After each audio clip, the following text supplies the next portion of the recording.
Magandang araw po sa inyong lahat mga kababayan at welcome back dito po sa PNR at eto nga mga karibyo natin, makukulong lahat. Pinagtatakpan na naman.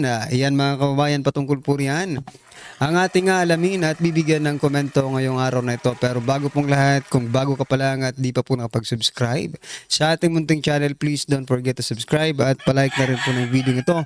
Maraming salamat po at eto na nga, simulan na po natin to. Sawa na ang bayan ko sa magnanakaw ng tao.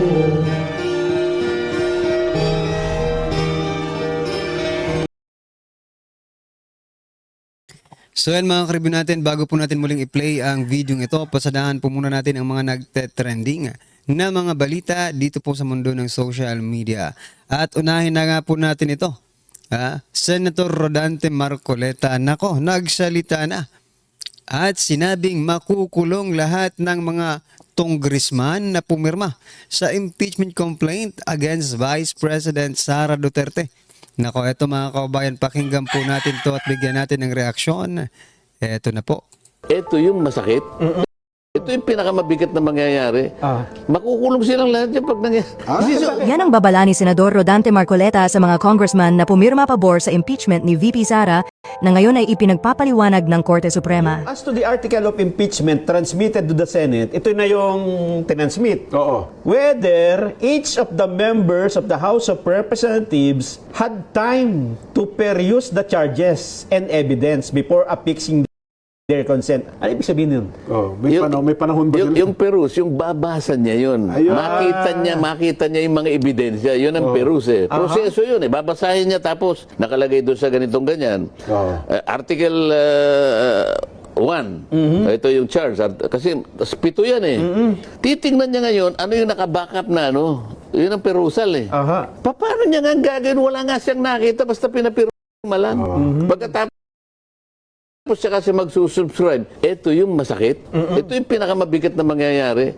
Makukulong silang lahat yung pag nangyayari. Bakit? Isipin mo, susumpangan gano'n. Hindi man maalam. Hindi sinabi mo na personal mong nalalaman na totoo lahat ito. Nabasa mo lahat Base sa mga ebidensya kalakip nito, ni hindi mo nakita yung article, hindi mo nakita yung ebidensya, pagkatapos susumpa ka, huwag mong bibiro yung proseso ng korte. Nakukulong naman. Kung halimbawa nasa harap ka ng judge, dyan lang sa hindi ka makakaway, kukulong ka niya. Kukulong. Ganun pala yan. Oo. Pwede niya sabihin kasi ang alam ko po, pinirmahan ko din yung project ko eh. Yung proyekto. Kaya nga, yung proyekto sabi ko, yung pinangako ko kaya nga yung mga kaibigan ko, nung, alam mo na, medyo binibiro ko lang sila. Pero birong half truth ho yun, siyempre. natakot na. Oo. Sabi niya, bro, huwag mo naman akong bibiro. Hindi na ikaw na binibiro ba kita? Ayaw mo ba kung on national TV nakaupo ka nung tinatanong kita? At alam nilang kaibigan kita. Ayaw mo bang makita naman yung pagkakataon na yun? So yan mga kababayan, klarong-klaro po.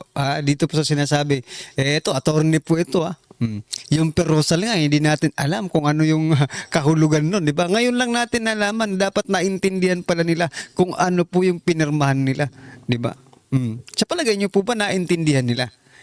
Di ba, nung nagkapirmahan doon sa impeachment complaint na yun, yung pang-apat, correct me if I'm wrong, pero parang in-email lang sa kanila yung impeachment article, mga kababayan, no? Hindi nga nabasa ng iba pumirma agad.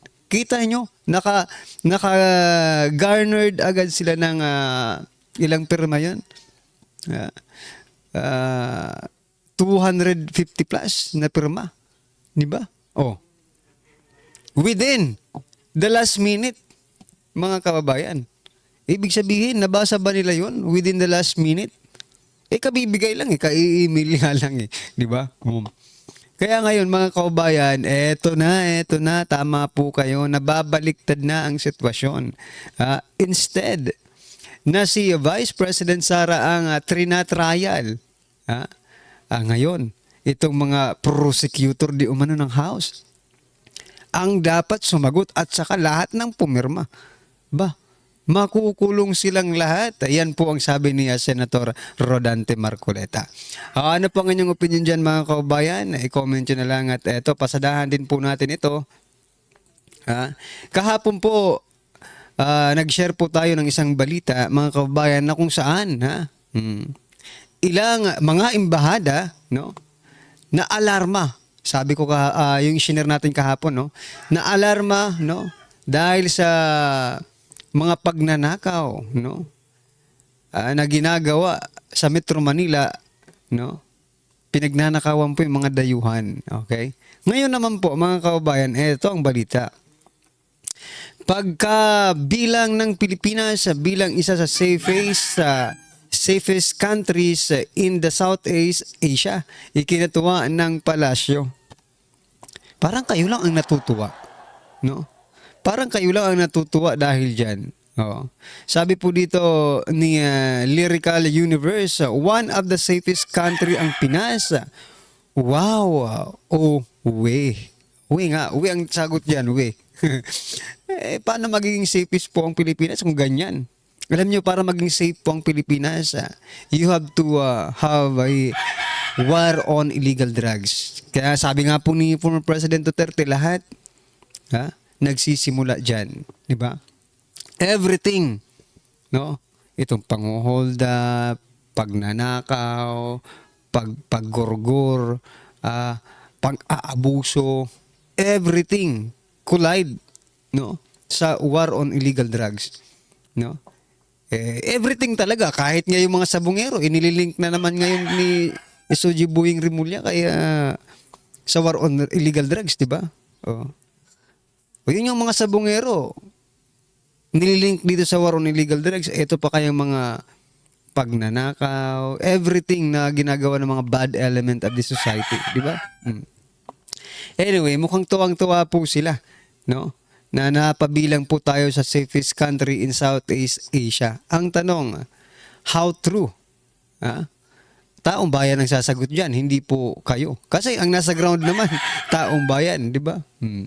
Anyway, ano pong inyong masasabi dyan? At eto, pasadahan din po natin ito. Sabi po dito ni Jose Claire Castro, so how could she, Lisa Marcos, be involved in any incident abroad? US po yan, doon po sa Los Angeles, no? On March 11, when she was clearly in Manila. Ito po mga kababayan yung nasa thumbnail natin. Sinasabi po natin dito sa thumbnail natin na pinagtatakpan na naman. You know, Claire Castro, sabi po kasi ng isang vlogger, no? Kasama po sa entourage, no? Si First Lady Lisa Araneta Marcos. At yan po isinawalat din ni Vice President Sara Duterte na involve ang First Lady sa isang US incident, mga kababayan. So, pero dito, patuloy pa rin ang pagtatanggol, no? I-throwback nyo yung Facebook ni First Lady, no? From March, mga kababayan, they are only, no, posting edited photos, no? Kaya nga di ba nag-trending yan, bawat post sinasabi, teka lang, magkaiba, di ba? Nag-trending po yan, mga kababayan. Yung mga post nilang mga hindi akma, no? Mga edited nga no? Pero anyway, sabi po dito ni Castro, the Vice President is the source of fake news. Talaga ba? Ito na nga lumabas na nga no? Na totoo na may nagurgor, no? Dahil sa overdose ng coke. So how can you say that it is all fake news na nandyan na ang ebidensya? At alam ng mga Pilipino from Los Angeles na nandun nga si First Lady. Hirap talagang, ewan ko lang kung papaano gagawin ni Castro na pagtakpan, ipagtanggol ngayon ang First Lady, or in fact, may news na patungkol po doon sa na-overdose ng coke. Okay? Well, good luck po. Dito natin makikita kung gaano kagaling. Sa bagay, magaling talaga si Castro no? Magaling po si Castro magsinungaling. Di ba? Eto pa mga kababayan, pasadahan din po natin ito. Eto, Sabi po dito ni Attorney Harry Roque, gagawa na naman sila ng issue sa mga Duterte para pagtakpan ito, pustahan. I agree with you, Attorney Harry Roque. Okay, palakpakan muna natin. Alright. I agree with you. At isa po sa, ewan ko lang pero itong nakikita kong pwede nilang gawin para pagtakpan. Kasi magiging malaking balita ito kapag ito po ang ginawa nila. Diba? Talagang mawawash out itong issue ngayon ni First Lady kapag ito po ang ginawa nila. And this is only my opinion, mga kababayan. Pag pinauwi po nila dito sa Pilipinas si former President Duterte, pwede pong matakpan ng issue na ito. Dahil magpo-focus ngayon yung mainstream media, yung mga vloggers sa sitwasyon, no, ni former President Duterte. Yun nga lang, I think it is impossible for them to do that, no? Kasi alanganin sila di ba? Alanganin po sila. Parang tawag dito, yung prinsipyo, sa bagay, wala naman sila mga prinsipyo. They can do that, no? Yung kahihiyan na maidudulot sa kanila. Diba? Not only for the Torre, the OJ, but also the President, mga kababayan, no? Pero, that is a very big news para pagtakpan po itong issue na ito. Ano sa palagay niyo, mga kababayan? Is it possible or impossible? But anyway, tingnan lang natin kung ano po yung mga issue na ipapatong nila, no, para matakpan itong issue ni First Lady. Alright?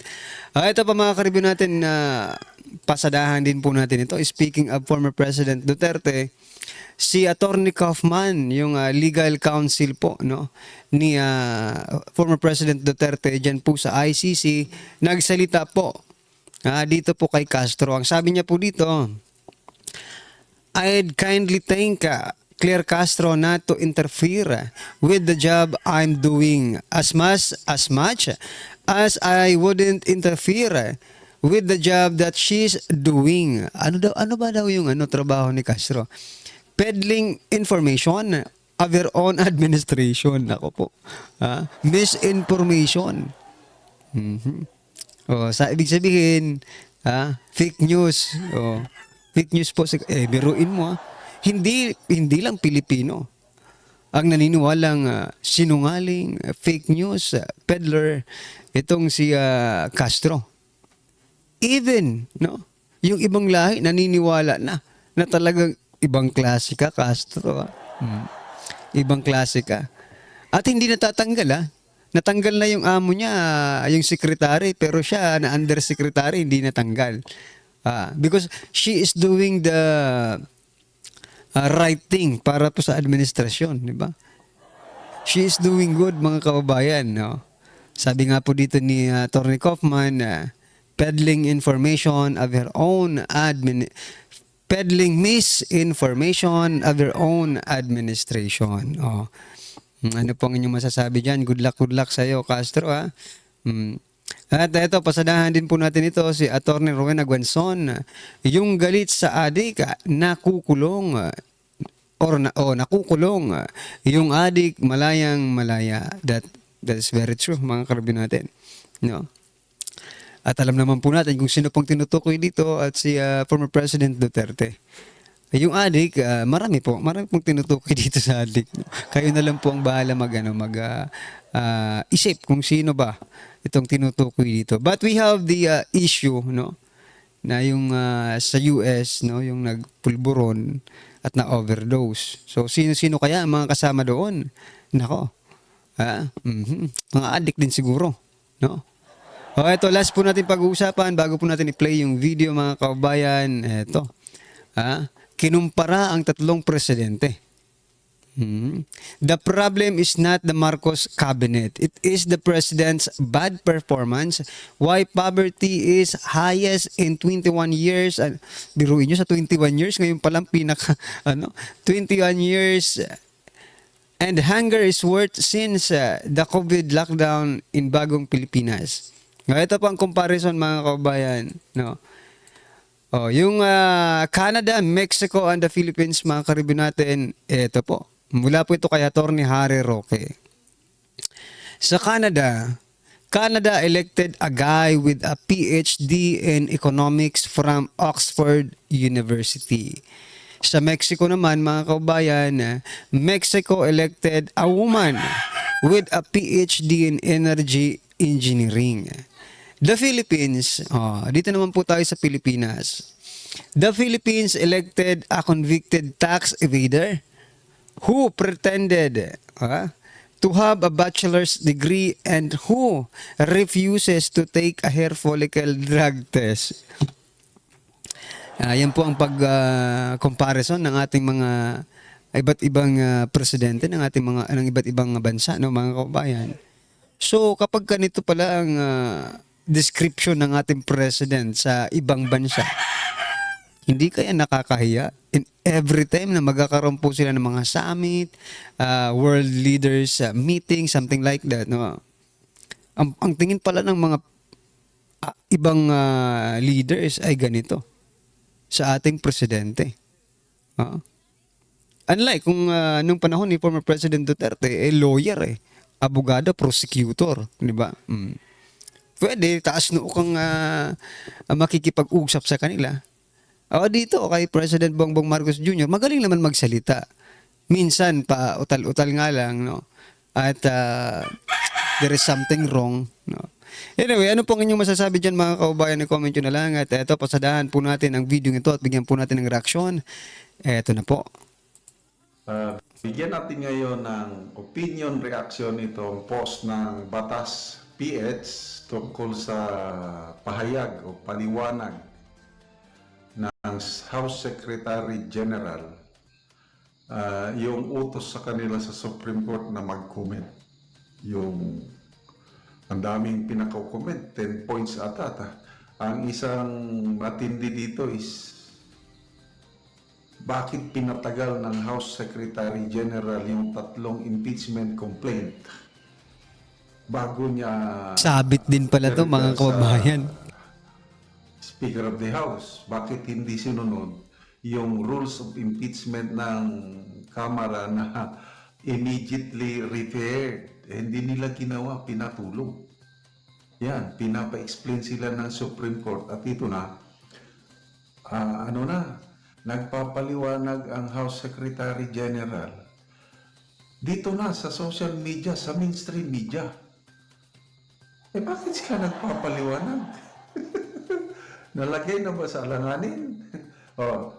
Basahin natin House Secretary General Reginald Velasco insisted that the lower chamber did not commit any procedural breach in conducting the impeachment proceedings against Vice President Sara Duterte, most especially on the matter of referral. Okay lang daw. Yung pinatulog niya ng ilang buwan, okay lang daw yun. Kasi yun ang order ng Supreme Court. Paliwanag niyo. May discretion ba ang House Secretary General na patagalin niya?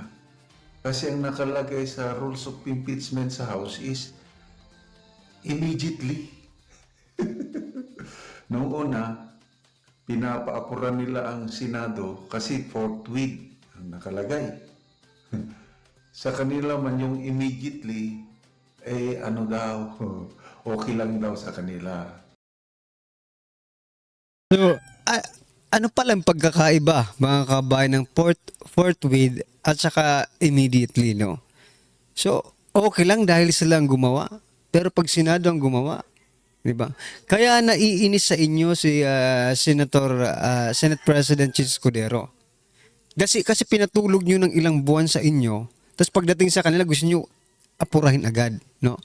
Samantalang nasa rules ninyo ang immediately, no? Oo nga, may forthwith doon. But gusto lang, ito ang naiisip ko. Gusto lang siguro ni Senate President Chis Escudero na turuan din kayo ng leksyon. Kasi parang kayo na ang nasusunod sa lahat ng bagay. No? Diba? Parang Kamara na ang nasusunod sa lahat ng bagay. Well, anyway mga kababayan, ano po ang inyong reaksyon, opinion patungkol po sa video ito?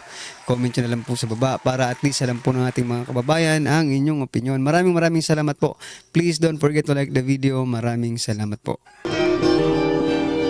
Sawa na ang bayan ko sa magnanakaw na tao.